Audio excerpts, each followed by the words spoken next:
Hey there, Sunrise family. Welcome back to The Bridge Online, an awesome place for 5th and 6th graders to hang out, have fun, and learn about God online. I have a friend joining me here, Noah. What's up? Who matters to you, Noah? A lot of people. A lot of people? Name one. Family. Well, that was Friends. more than one, I assume. You're listing like categories. But at least those people do matter to you. So here's what we want to talk about. It's not just about who matters to you on the inside. Obviously, that's important, but that's not the only thing. Do they know they matter to you? Do other people know? Hope so. Well, we should hope so. If you really care about someone, that should be apparent from the outside as well as from within, based on your actions. Let's talk about that more right now.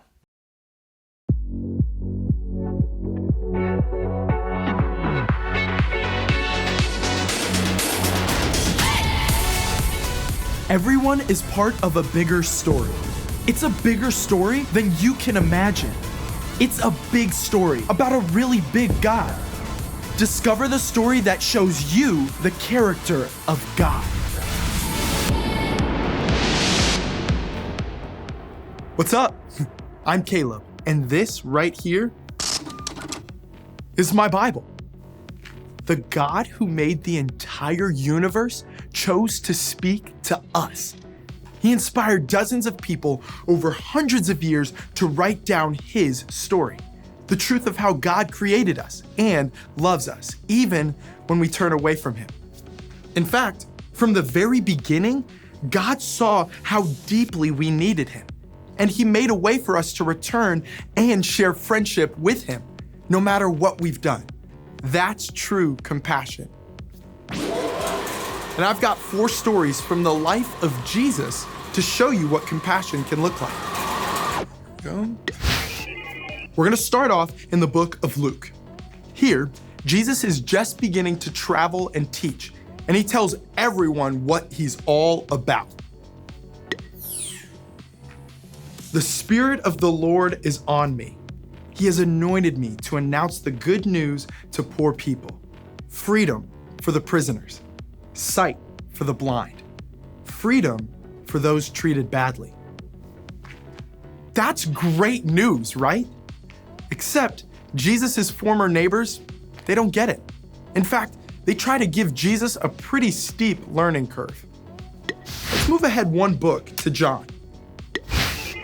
Here, Jesus and his friends take a shortcut through Samaria on their way back to Galilee. Let's be clear. Jews and Samaritans don't agree. They don't talk, and they definitely don't hang out. But when Jesus meets up with a Samaritan woman at the town well, he doesn't look the other way. In fact, he looks straight into her heart. Let's check out another story in John. A huge crowd has followed Jesus around the Sea of Galilee to hear him speak. Thousands of men and women and kids. But now it's dinner time and people are starting to get hangry. But Jesus sees those empty stomachs and hungry hearts. And instead of sending the people away, he takes one Lunchable and launches a feast. Time to wrap up in the book of Mark. Jesus and his friends are heading out of Jericho, once again surrounded by a large crowd. Then a single voice breaks through.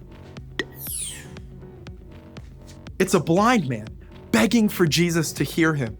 And even though his neighbors tell him to keep quiet, the man calls out, "Son of David, have mercy on me." Jesus can't stop an entire procession just to help one random guy, right? Except he does. In fact, that's Jesus' entire mission, to see the needs around him and do something about them. That's true compassion. It's something we can learn from Jesus, and I can't wait to see how it shows up in you and me.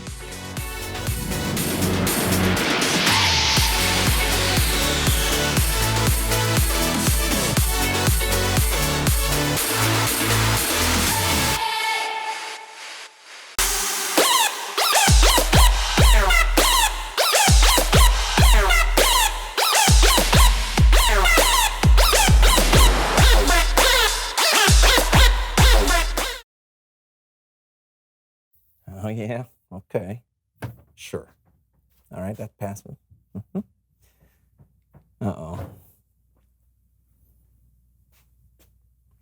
There's a window there? Yes! Shh!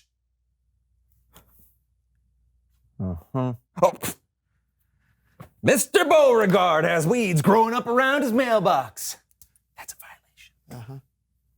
Weeds.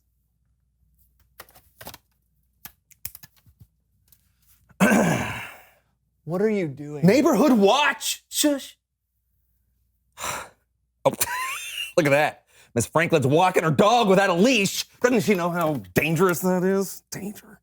Danger. Oh, what? Longbeard Carl has mismatching flower pots? Unbelievable. Okay. Who else? Is that squirrel trying to get into my yard? Oh boy, not on my watch! Now, squirrel. Hey, you look at me. You look at me right now. Hey, what are you doing? Get back. Oh, no. Oh, no. Oh, no.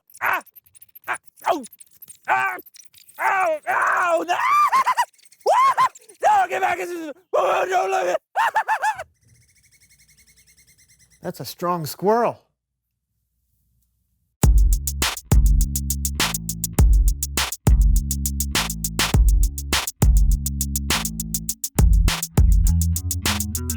Hey everybody, I'm Brandon. I'm John. You're watching the So-and-So Show.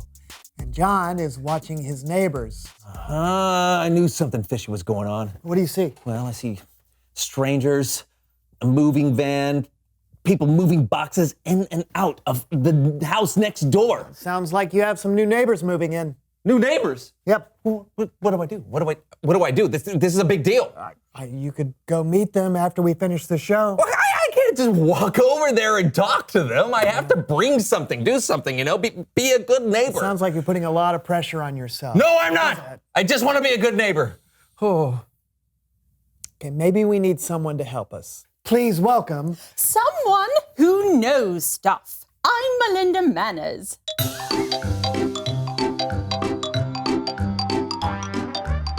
I am an expert in all things proper and mannerly. Thank you, Melinda. Yeah. Oh, no, this is perfect because I need help trying to figure out how to welcome my new neighbors into the neighborhood. New neighbors? Yes. Oh, now, this is a big one. Yeah. I'll need to consult my great-great-grandmother's handwritten handbook, The Manners Book of Manners. See? Now it's in here. No. Let's see, maybe it's... There. No. No, it's not that. All the way to the... Okay. Here it is. My, there are endless things you could do to welcome your new neighbors. I suggest we start with the most difficult option. Wait, why would we start there? John, my dear, don't you see? Effort says you matter to me. Right. So, it's all here in the handbook. First, research. How many people are moving in? What are their likes, dislikes? Do they have any pets, kids, food allergies, unexpected fears? Well, those are all great questions. Questions for Neighborhood Watch. Isn't it rude to spy on your neighbors? Of course. Aren't you spying on them now? Oh, no. It's important to know the facts in order to do the very best acts. What do you see, John? Let's see. 1 adult, 3 children, 2 dogs. 1 soccer ball, 2 flower pots. Ooh, a very large bag of birdseed. Nice work, John. You know what this calls for. No idea. A welcome to the neighborhood flower pot.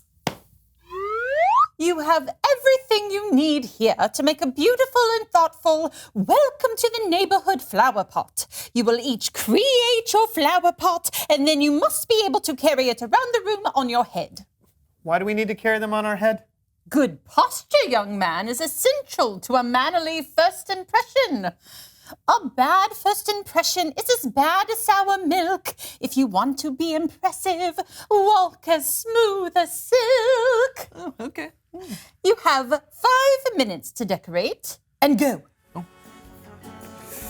We going? Yes, you can just put the flowers in there.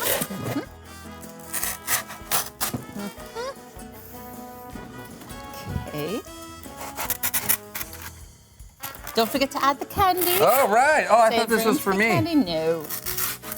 Butter goes on the flower. Yes, so birds are really attracted to the peanut butter and the seed holds it on. Nice, very nice. Yes. Oh, you are very good at this. You have done this before, sir, I'm sure. Yes. Beautiful work, yes.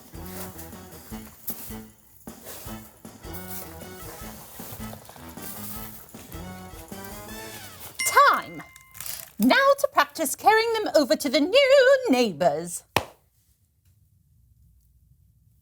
Star wipe. Shoulders back, head high, knees slightly bent, and walking. Yes. Come on. Oh, good. Balance, balance, breathing in and out, staying calm. Ow. You know, I think John can be a good neighbor if he's not balancing something on his head. No, I have to walk like silk. We might be missing the point here. True, it's not mannerly to get so upset. I am not upset! You are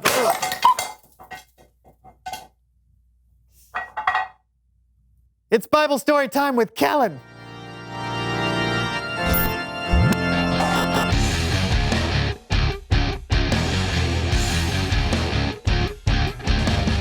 Hello. Hey, Kellen. What are we talking about today, Kellen?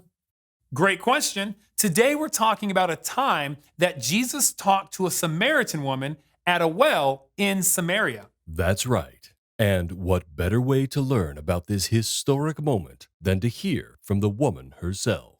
Hello? Hello, and welcome to Behind the Bible.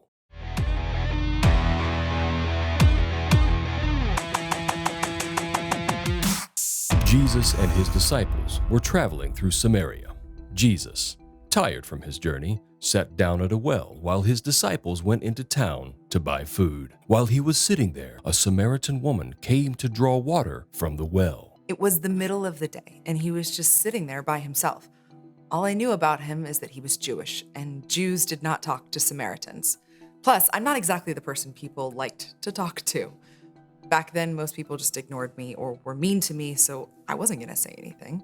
Just to be clear, that was not the real woman from Samaria that Jesus talked to. This happened a long time ago before cameras were invented. I think the people watching already know that. I know, I just wanna make sure. Can you let me do my job, please? Oh, sure.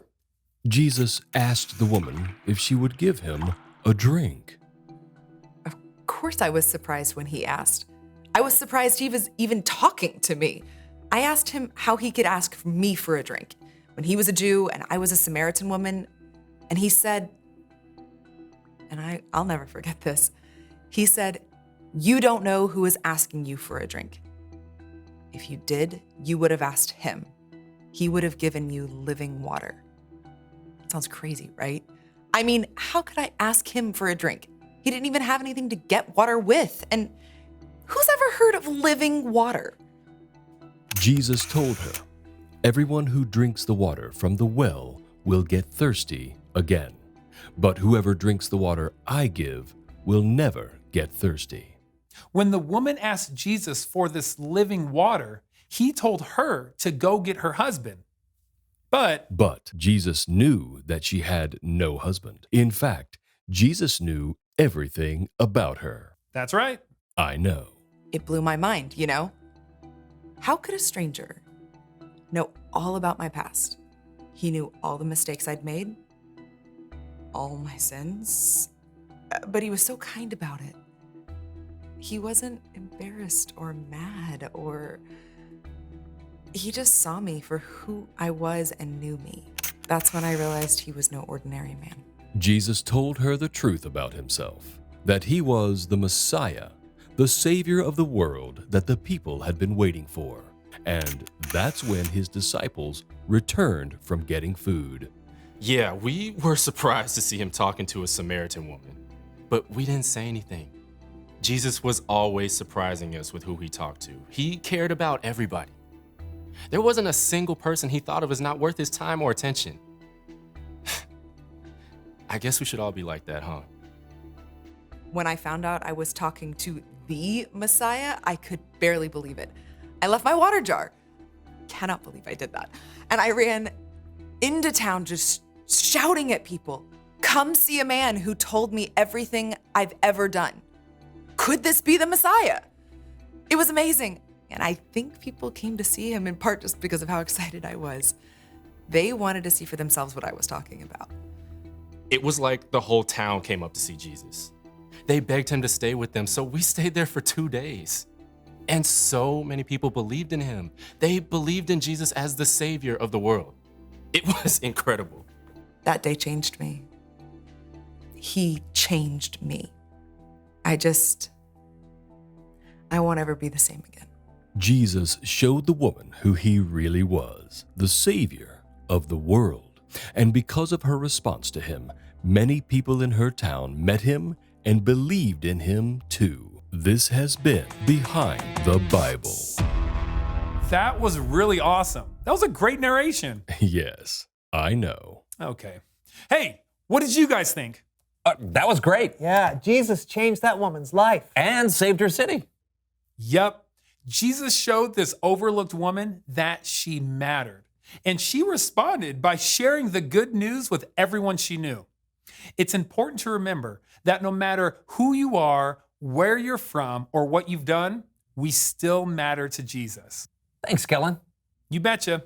Wow. So Jesus is amazing at showing people that he cares for them. Yeah, everyone matters to him. Reveal the question. Who matters to you? Yeah, your parents, friends, a new neighbor, perhaps? Yeah, we all have people in our lives who matter to us, and there are lots of different ways we can show them that they matter. Yeah, and it's really important to show them because people who matter to you might not know it. Oh, that's right. Yeah, you can show people they matter by telling them or by doing something kind for them. Yeah, even just making time to talk to someone like Jesus did can make their day. Mm-hmm. Think about that, and we'll see you next time. I'm Brandon. And I'm John, and this was the So-and-So Show! This is a fish from 1948. It smells like cat litter, which is not great.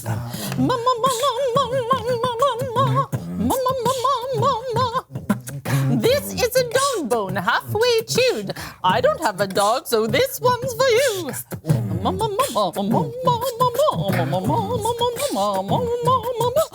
Everybody likes freshly baked goods. Nothing says manners like an oven full of foods. The